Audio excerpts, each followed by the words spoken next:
By the end of this video, you'll know exactly how to fund your clients with high utilization. What's going on, guys? My name is Stedman, CEO and owner of Waiters Capital, a small business funding company. And to this day, we have funded $30 million to small and medium-sized businesses. I'm going to break it down how you guys can use this for yourself or for your clients to take down the utilization and maximize funding on the back end. So let's get started. First, you always want to go through a credit analysis. You have to do this as a very, very important part in the step. You want to look and evaluate somebody's credit. You want to make sure that high utilization is really the only problem they have. If they have negatives or anything else, you may want to refer to credit repair. But if it's solely high utilization stopping them from getting funding, we have a solution for that, right? Then we want to take into consideration their exact utilization, where it's at, and the amount of debt they actually owe. It's two different strategies that you can use with somebody that just owes $10K in debt versus somebody that's $100,000 in debt, right? So we want to understand exactly how much debt they actually owe before we go into this sequence. Next, we want to look at their actual income. If they have a 9-to-5 job, how much are they making there? What are they bringing home bi-weekly that we can use as proof and leverage to actually get approvals? And next, you want to look at their business revenue. Business revenue is very important. If somebody has a cash flowing business, that's another thing that we can leverage to attack their utilization and get them to the bag. Last but not least, this is a game changer. A lot of people don't think about this. Existing banking relationships. This is a big one. Understand, in the lending space, relationships is everything. So even though somebody may have subpar credit, if they have a really good relationship with a lender, they may be able to bypass and get something done that other lenders probably won't do for them, right? So once we understand these key factors, we want to move over to actually attacking the debt. On the personal side, let's say you have a client that has pretty good credit, has a good 9-to-5 job. They just have high utilization. You're more than likely going to get approved with one of these lenders that we have here.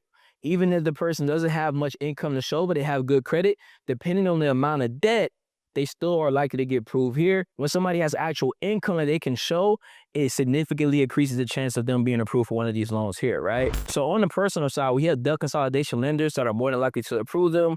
Some of the ones I like to work with is Achieve, Best Egg, and Upgrade. So with a debt consolidation, these lenders will actually pay the creditors directly and put that client on a monthly payment plan.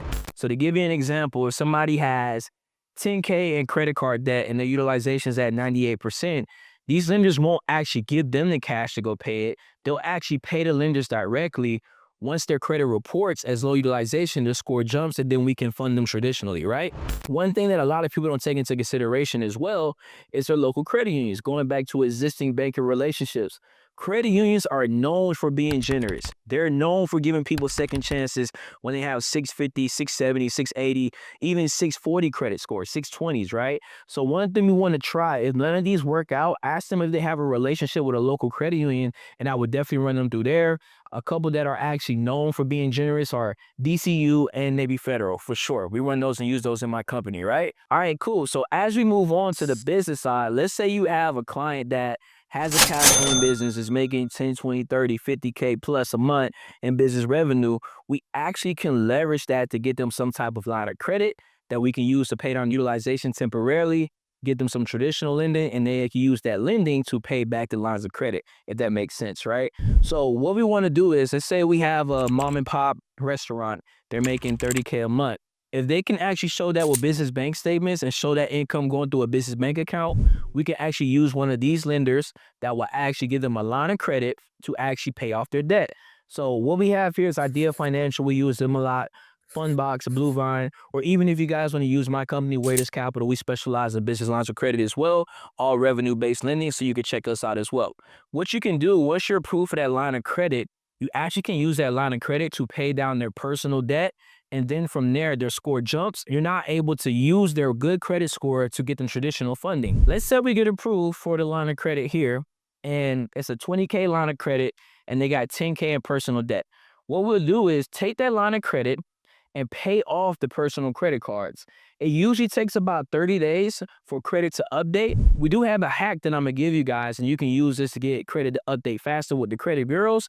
You can actually send in a dispute, disputing the balance of that account. So let's say you have an American Express card and it shows a 10K balance and you pay down the balance. You can actually send a dispute into the credit bureaus.